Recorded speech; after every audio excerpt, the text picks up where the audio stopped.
I've come today to talk about the walls of Peterborough Abbey. There are lots and lots of them, and some of them are incredibly interesting archaeologically and historically. We're standing in the cloister at the moment, and this has got some of the wonderful walls.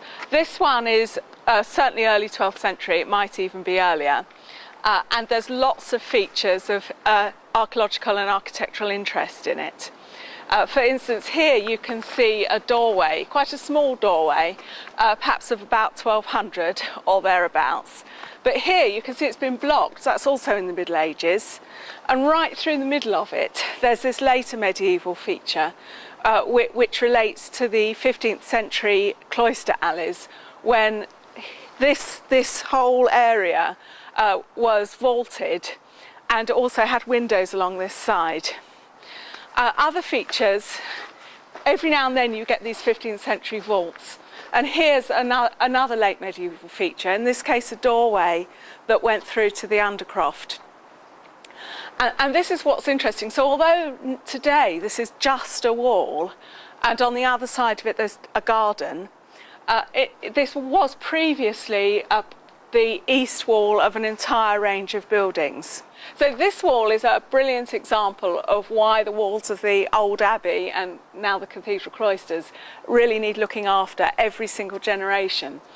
You can see that unlike some of the other walls, like of the cathedral itself or the wall behind, this is built out of coarse rubble, which is true for many of the ancient walls in the precincts. And that means they've got a lot of mortar in them as well, and mortar can wash out quite easily. So it needs regularly repointing. And of course, now it's no longer part of a building. All these walls are in danger of water ingress from above. And you can see the weeds on top, which need removing every single year. And in the past, in the 50s and 60s and earlier, there was a very unfortunate habit of using cement mortar, which today actually makes it more difficult to look after them because the water runs behind the cement. And the historical and archaeological interest of these walls is one of the reasons that they're nationally recognised as a scheduled ancient monument, and one of the reasons we need to look after them so carefully. And this is true not just of this wall on the west side of the cloister as well, but many, many other walls.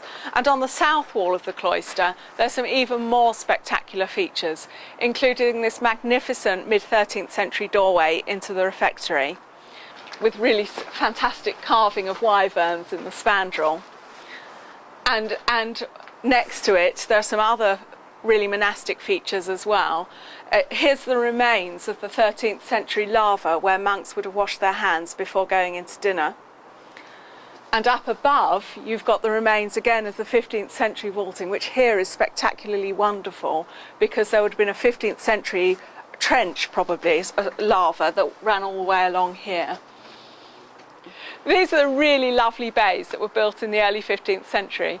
You can see how spectacular the blind arcading is at the back of them, which created a beautiful covered archway for the trough where the monks would wash their hands. And above you can see there's a lovely ogee arch, and in the apex of the ogee arch there's a niche where in every bay there's a niche, and a statue would have been in each of those. And above that you can see a pointed archway which is the wall rib for the vault. And this cloister actually survived the dissolution of the monasteries by Henry VIII because, of course, a couple of years later it was turned into a cathedral. But what it didn't survive was Oliver Cromwell, and so it was destroyed shortly after 1643 during the Commonwealth period. Well, this is a cloister, of course, and monks, such as the monks in the Pillars of the Earth, spent nearly all of their day in the cloister. I always feel they must have been a bit cold, because there's a cold wind here, and you can just imagine this wind blowing up the skirts of those robes, and I should think it must have been pretty uncomfortable. And of course what they were supposed to do were things like reading and meditating and praying and learning verses of the Bible off by heart. All pretty sedentary stuff. So what I love about this is that you walk around here and you can immediately imagine the everyday lives of people who were here 800 years ago. Well, in the Pillars of the Earth, of course, there's more than one generation of stonemasons, because this kind of thing took a long time. And then, of course, sometimes the church burned down, sometimes it fell down because it hadn't been properly constructed. So when you look around here, you see bits of masonry that come from several different periods. This rather lovely decorated stonework here is 15th century. A bit further behind me, it's 13th century. And when I'm looking over there, I'm looking at a wall that in places is about 1,000 years old. And that happened, sometimes it just happened because the cathedral ran out of money, and so they stopped. And when they started again, there was a different style of building that was in vogue, and we see that particularly at Peterborough. But a lot of English cathedrals have that marvellous muddle of different styles of stonework, and as you walk around, it's kind of the fun of a crossword puzzle. You think, now when was this bit done, and why was this bit done later than that bit? The people who built Peterborough Cathedral wanted to build something that would last forever. And Peterborough Cathedral today has a wonderful opportunity.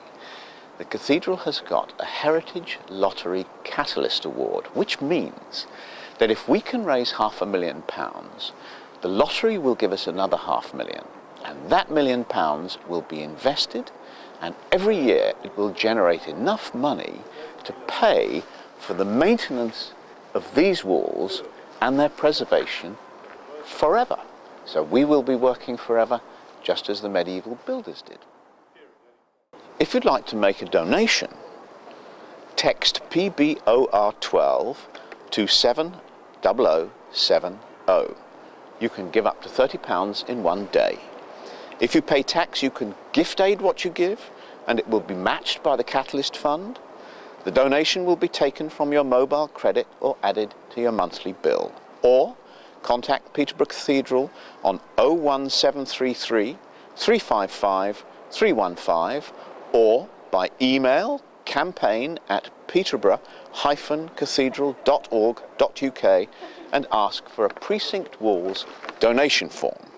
For information, visit www.peterborough900.org.uk.